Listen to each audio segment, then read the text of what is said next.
हर हर महादेव। श्री शिवाय नमस्तुभ्याम। आप सब भी कमेंट में हर हर महादेव अवश्य लिखे। आइए आज की वीडियो में हम लोग तुलसी माता की व्रत कथा का श्रवण करेंगे।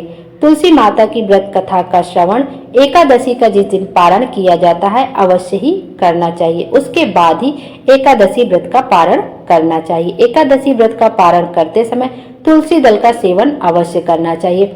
तुलसी दल को खाकर निगल लेना चाहिए। तुलसी माता के पत्तों को कभी भी चबा चबा कर नहीं खाना चाहिए।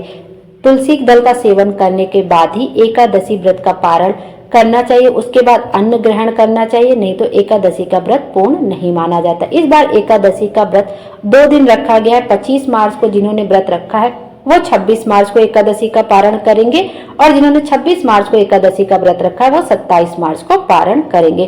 जिस दिन भी आपने व्रत रखा है उसके अगले दिन जब आप पारण करेंगे द्वादशी समाप्त होने से पहले, तो आपको तुलसी माता का यह व्रत कथा का श्रवण अवश्य ही करना चाहिए। यह एक बुढ़िया माई की कहानी है जो तुलसी माता की परम भक्त थी। आइए अब व्रत कथा का श्रवण करते हैं। एक बुढ़िया थी, उसको तुलसी पूजा करने का नित्य का नियम था। वह प्रतिदिन खाना खाने से पहले तुलसी माता का पूजन किया करती थी, उसके बाद ही खाना खाती थी। वह तुलसी माता से प्रतिदिन प्रार्थना करती थी कि हे तुलसी माता, खाण खीर का भोजन देना, पाट पीताम्बर का वेश देना, योगियों जैसी मौत देना, स्वर्ग का वास देना, राम लक्ष्मण का कांधा देना, सीता जी का चाल चलावा देना।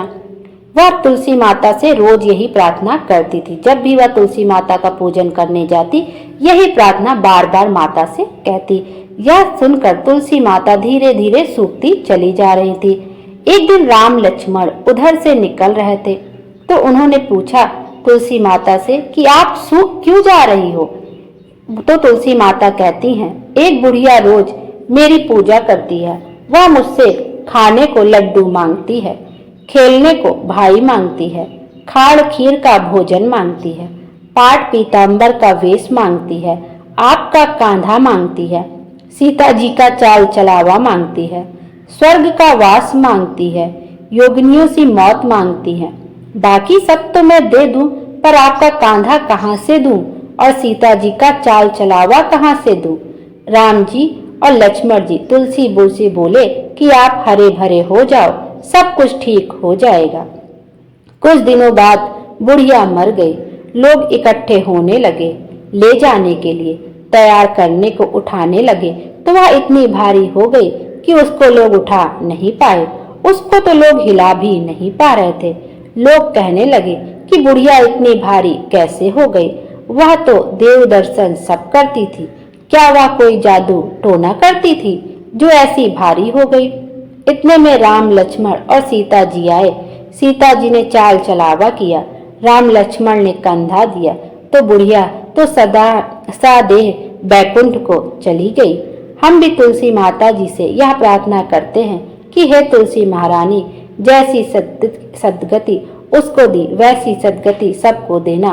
बोलो तुलसी माता की जय। आइए अब तुलसी माता की आरती का भी श्रवण कर लेते हैं।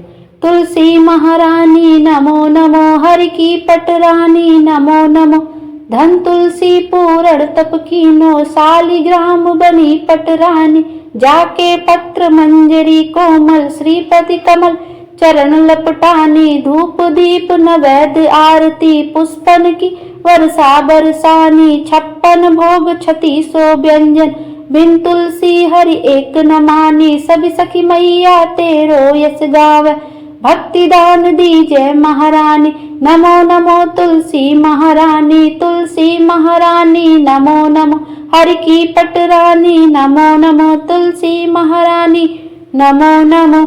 जय हो तुलसी माता की जय। सबके भंडार भरे रखिए। जो भी आपकी कथा कहे आरती सुने उसकी सभी मनोकामना पूरी करे, उसके जीवन में खुशियां ही खुशियां भर दे। Thank you.